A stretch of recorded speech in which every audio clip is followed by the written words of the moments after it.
All right, and we are back with our next segment here. We're talking Charlotte Sand's latest EP, known as Love and Other Lies, as part of our episode 137 podcast called The Dosage here. Live with iRob, live with Justin. Welcome back, guys. How you guys doing tonight? Good now. Awesome. Way different than I was 2 minutes ago. Yeah, same. Emma says, hola. Ty says, music. Emma has arrived. Orochi liked the PS up to PS2. Then after that, they switched to the 360. So we were talking gaming. We got more gaming talking in our main theme here later on tonight. I'm excited to share some of that stuff with you. But first, let's talk music. So, Justin, you picked this album for us to discuss. Tell us a little bit about this artist in the background and why you decided this was the album to talk about this month. Yeah, so, I was looking at new stuff that was coming out, and I think it had popped up on my release radar through Spotify.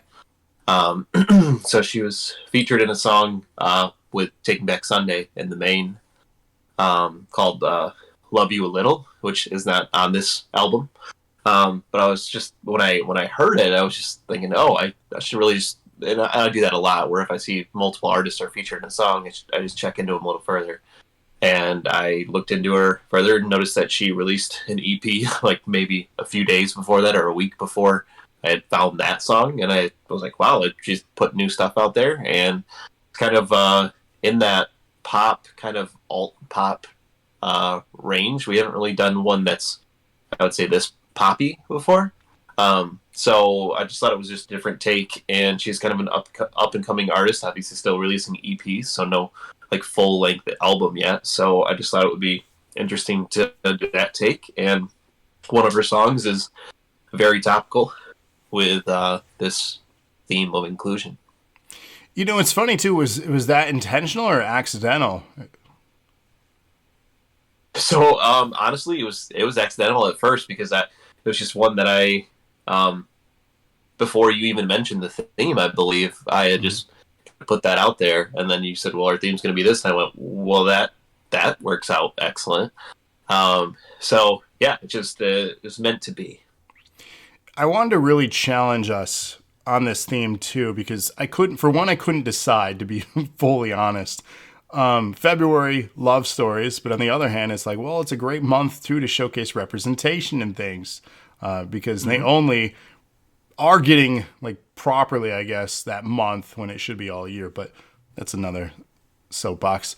But at least something, right? So I wanted to have us bring this up, and representation goes on many different levels, of course. It's not just skin color or things like that. There's various elements of representation. So I'm curious, too, on your thoughts. And then you, too, iRob. This is out of the element for genre for you. Yes. So I can go into, I did take the time and listen to the entire 35 minutes of this EP. 35? What? I thought it was only like 20 minutes long. I don't know. I'm guessing. I'm like, wait, did I review the right one? So just my take on just general, her lyrical writing, if you actually like sit down and like, I had mine up so I could read the lyrics while she was saying it. It's actually really good writing. Like, the lyrics in the songs are really well written. And then my thing was like, this is definitely not in my alley. If you would give me, I would never have listened to this. But it's not bad. Like, it's not bad. I can appreciate a lot of different stuff, and I can tell you after it on there, I kept 3 of the songs on my phone. So wow, okay, pretty good. It's pretty good odds for an EP. Yeah, there's 7 tracks on this, I think. Yeah, so 3 out of the 7 passed the cut and didn't get deleted back off the phone. Okay. Yeah, so I mean, it's doing better than some of the CDs that I like. So there you go. My man said CDs. You could tell our age now. Oh, not bad. Nobody buys CDs anymore. You just buy singles. So that's true. I just stream everything. I don't buy anything. Yeah, I stream it. Yeah, I don't purchase anymore. I pay for a subscription. But yeah, I mean, I also I did 3 songs I liked, and then I picked out a dislike from this one too. Out of curiosity, what were the 3 songs then, Rob? So my favorite song on it was "Every Guy Ever." It's just straight like pop punky, so I kind of like goes a little more into rockish, like old Blink kind of ish vibe for it. So I like that one. My second favorite was actually the title track, "The Love and Other Lies." Just kind of acoustic and soft, and the lyrics in it are really good. Like if you listen to it. And then the last one that passed it was a "Bad Day," and that was just it's super catchy, like almost annoyingly catchy, but it made it past, so it's in there. Okay. I was just curious. Any one that you just would skip over? I know you said you removed 4, but like, what's the one you would just like? The only one, and like I said, a lot of them were okay, but track number 4, the "Dress," literally my only comment on it was meh. Okay. Like, so that was the worst of it. But like I said, none of it was horrible. If it my way I described it, and because Amy sits in the same room with me when I'm doing a lot of this, was it's something she would like, and if she put it on in the car, I wouldn't tell her to turn it off. So, okay, fair. I knew too when if you were going to listen to it, even I knew I was like, this is not an iRob album. This is not. So I'm impressed. I'm impressed that you took the time. I'm impressed that you enjoyed some of it. So that's okay. I'm surprised. like I said, it's not bad. The best I can say is that, like, I definitely, if it would have been just me perusing stuff, never would have popped on the radar for anything. But I'm not disappointed in it. Like, I don't feel like I wasted a half hour of my life. So. Okay, fair. I listened to it a few times. I even hooked it up to my drums and I played along with some of it because, as you mentioned, the pop punk and the pop beats, it's fun to play along on drums. So I enjoyed a lot of the stuff for that. Despite enjoying a lot of it, one of the tracks you liked, the title track, "Love and Other Lies," I didn't like that one. I found that one boring.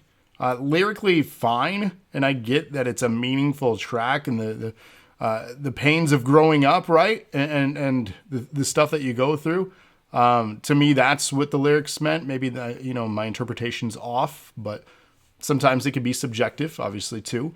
But that's how I got out of it. But the song was boring to me, and that's fine. It fits what they were trying to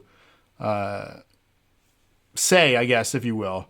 The lyrics. So you think they were aiming to make a boring song? Is that what you're trying to say? No, I think sometimes subtlety and acoustic portrays a specific message. We've talked about on the music podcast before where sometimes you can write this crazy, happy, upbeat song, but have it be about terrible things. And sometimes you can be surprised by that. But this one is fitting of the nature of the music. The lyrics match the tone is more so what I'm implying here. And while it's fine, the lyrics are stronger than the song itself was. And that's why if I were to dislike anything off the album, which there's not much to dislike in all honesty, that's something I would have to pick as a dislike.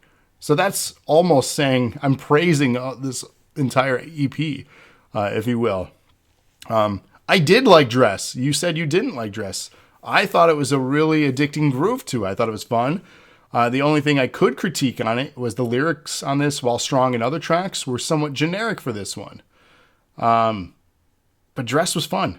Great groove to it. Every Guy Ever was fantastic. Probably the standout on the album. Great pop song, upbeat, variety to it. Lyrically, probably accurate. We're men here. I don't know. You tell me if I'm wrong. But the lines. Let's just be honest. It's fine. I'm quoting. "He'll be mad the second that he don't know where you are, but he'll make out with a girl in the back of a bar. But he says you're a mess when you're sleeping around, manipulating bullshit." Obviously not in the same pentameter as the song itself. Let her do it best. But I thought that was clever, and like, it's probably accurate. Let's just throw that out there. It's probably accurate. Well, you brought it up, and I said it, like, the lyrics that she wrote in it, like, almost every song, it's, like, well written. Like, it's not just generic what you normally see for pop stuff, where somebody wrote and they just repeat the same 5 words for 2.5 minutes. Mm-hmm. Yeah, no, she tells a great story with the tracks, and the Every Guy Ever was a standout. Another standout for me was the other one I wanted to highlight before we'll shift it over to the man that picked the album. Bad Day. Like the line, the world is ending, but at least I'm trending. I thought that was kind of a unique take on things. Fun song explaining having a bad day. And remember what I said about upbeat, happy song? Well, lyrically, this one isn't the happiest of songs, hence the title of it, Bad Day, right? You wouldn't think it'd be like, yay, bad day. But there is a sense of sarcasm on it, which I enjoyed too. Justin is a aficionado of sarcasm, so I'm sure he appreciated it as well. And there's even this like trap music, like hip hop section breakdown, just for like a split second. It goes into this little break. And then ultimately, depression's a bitch.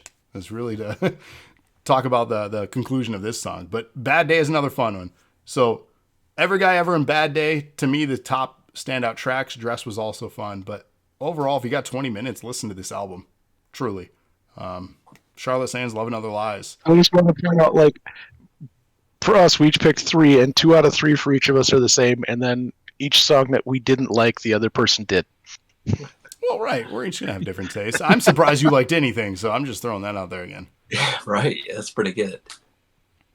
Well, Justin, I'm curious. You picked it. All right. I'm hopping aboard the train here. Love and Other Lies. Not a big fan. What? So, that track. Okay, I thought you meant the album. I'm like, wait a second. You can't do that. You gotta specify. Like Rob said. So, lyrically, it's a great song. But compared to the rest of it, where they're all kind of catchy or upbeat, or, it just it was a little boring, like you said. That's all I can really say. So that would be my one really skip this of the album. As far as favorites, Bad Day, as you mentioned, as you both mentioned, and then Every Guy Ever, you both mentioned. So what I do have that you both didn't have is I Want You Like That. Really like that song, really catchy. Again, just I think that was one that popped up on my release radar too, and that kind of made me look into her some more. What track number was that? Sorry to cut you off. Was it the first one? Okay, because I originally, if it was the first track, I originally had that on my top 3, and then I bumped it for Dress. Bumped it. Because I liked Dress just a little more because it was a little different than Every Guy Ever and Bad Day, and I didn't want to be like samesies. I like it all for the same reasons, so I wanted a sense of variety. Go on, though. Sorry.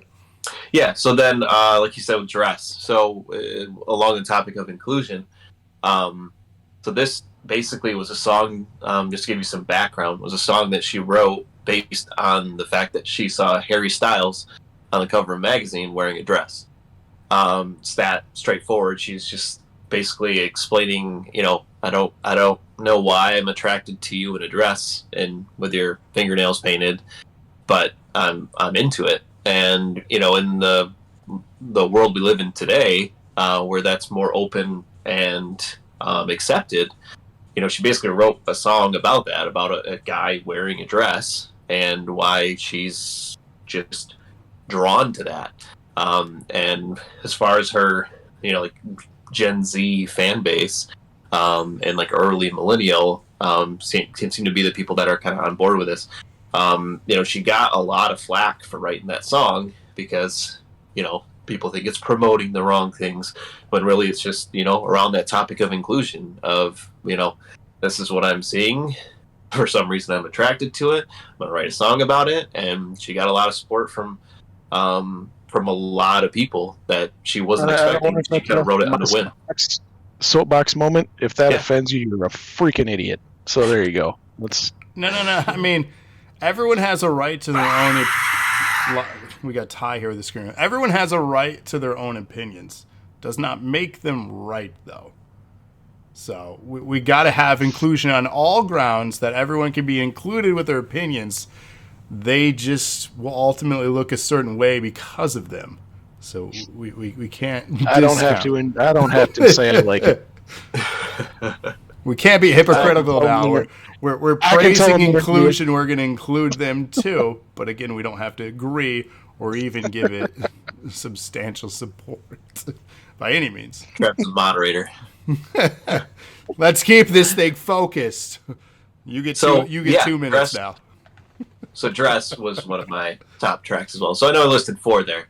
But still, I really enjoyed it. I was surprised to find that I enjoyed as much of it because, I mean, when I first heard it, I was thinking, oh, this is kind of giving me early Paramore vibes. And, but a little more poppy. And I like pop. I like rock. I love punk. And I mean, it's all of that. There are some, like you said, more songs that sound more pop punk to the point where you wanted to drum along to them.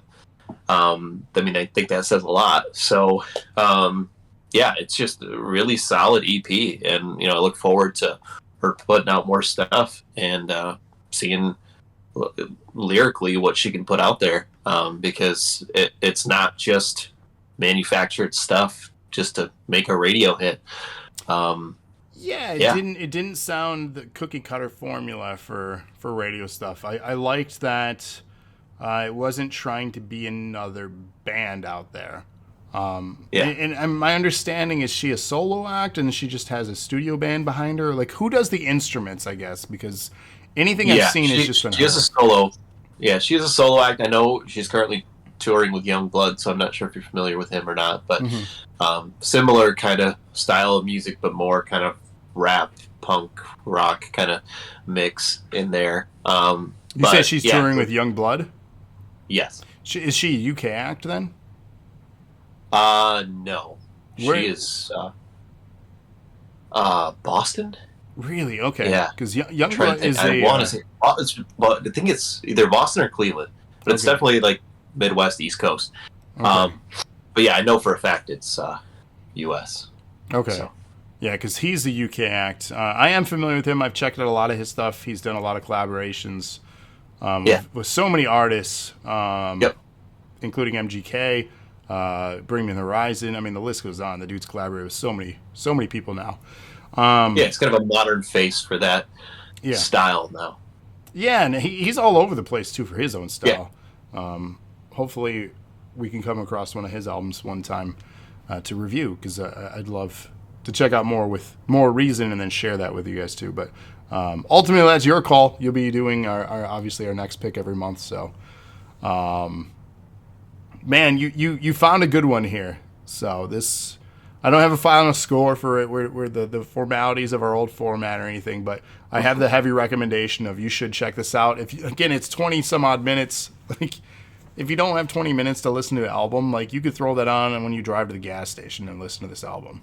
So, I mean, Rob saved 3 songs. Me, it's not even like I said. If I was been looking through to pick stuff out, never would have picked it up. But actually, it was good. Like. Enjoyed it. Yeah, spot on stuff. Any other thoughts? Do you have something lined up for our next one? Do you want to give us a hint, or do you? No, I don't have one lined up yet, but okay. I'll be looking to see what's coming out because, I mean, there seems to be kind of a resurgence lately of bands putting out albums over the last couple months. Now that we're now people are like starting to tour again and create new music. Now that COVID cases are hopefully going down, and tours are getting rescheduled. And everything that they recorded when they couldn't do anything else. I was going to say they had time to not tour and focus on writing. So hopefully this next year, we're starting to see it. Hopefully that means this next year or two we're going to have some amazing tours and amazing albums coming out because people had probably literally nothing to do but focus on content writing. And sometimes when you're on the road and doing all that stuff, you're pressured into that next album, that follow-up hit. And it's generally not as good as that first one that you might have done. So hopefully the focus is here, and we're going to see that on these albums.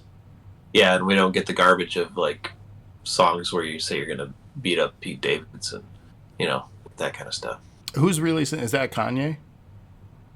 Or no, is it what is his name? Ye now? It's just Ye, right? I don't know. I can't keep up with Kanye. That's your next Me either. reality show. I just saw a video of someone going like, really? He went from putting out this quality stuff, because I mean his early stuff is great. Like he's got some good stuff early on, very very good at the time. But now it's like these are the new tracks you're putting out. Like, ooh. I mean, you can only create gold for so long. Pete Davidson exactly what he wants. He wants to just piss people off. Yeah. So what does Pete really Davidson do? care. Who is Pete Davidson? I've seen him. Obviously, he's done this stuff. SNL. Okay, because I know he's done this stuff with he hosted with Miley Cyrus. At he's New the guy Year's. with the dyed blonde hair. I know who he is. Guy. Yeah, I just don't know what he does. Like, why is he famous? So SNL makes sense. Because he pisses people off, so they write diss tracks about him, and then he gets more money because people know his name. Okay. Yep. I have a hard time keeping up or giving a shit about a lot of these celebrities, to be honest with you. So the older you get, the less shit you give about these people, especially because they're half your age. So, Except for Kanye. Well, but I mean, he's not even really relevant. He's relevant with what he did back then, but I don't know. Yeah.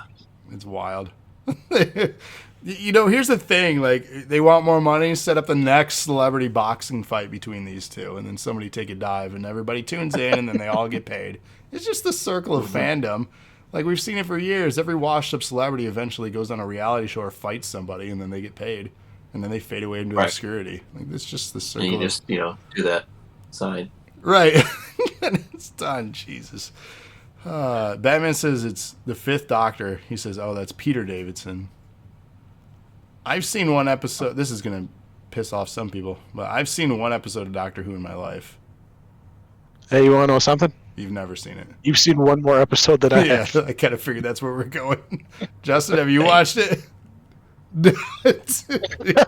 Yeah, it's fine. It's fine. No. It's just I didn't think it's a thing for me. People I've been, it. Knee deep in The Expanse.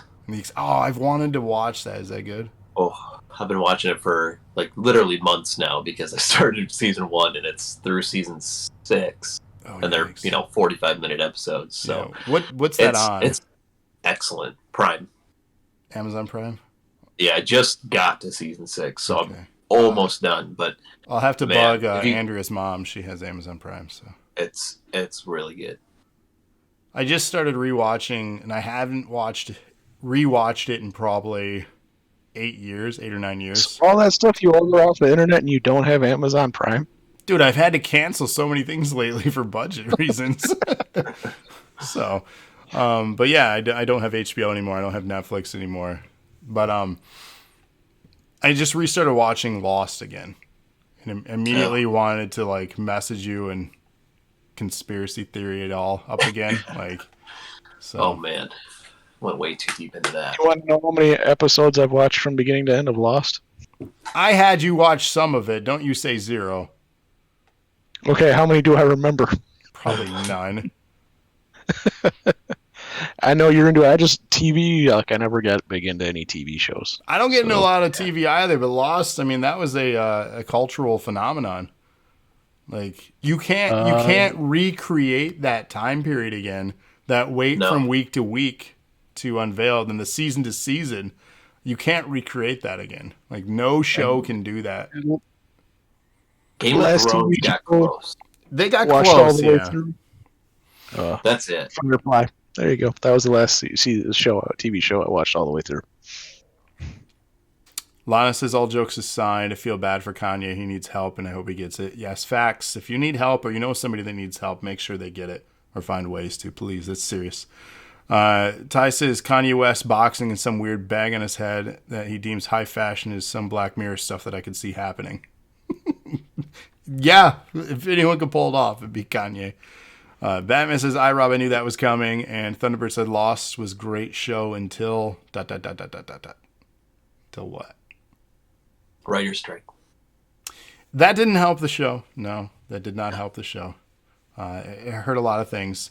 And I think ultimately they had a direction for a story arc, and they didn't think it all the way through. And it shows. They didn't get the time from ABC that they needed. No, they didn't. It got rushed to end in season 6 when it needed one more season. At least. So, yeah. I don't know. Still one of my favorite shows, if not my favorite show of all time. As far as dramas, if you will. we could do a whole podcast series on that, but that's another. So it's funny you mentioned that. If I don't know how far into it you are now, but I was watching The Expanse, Mhm.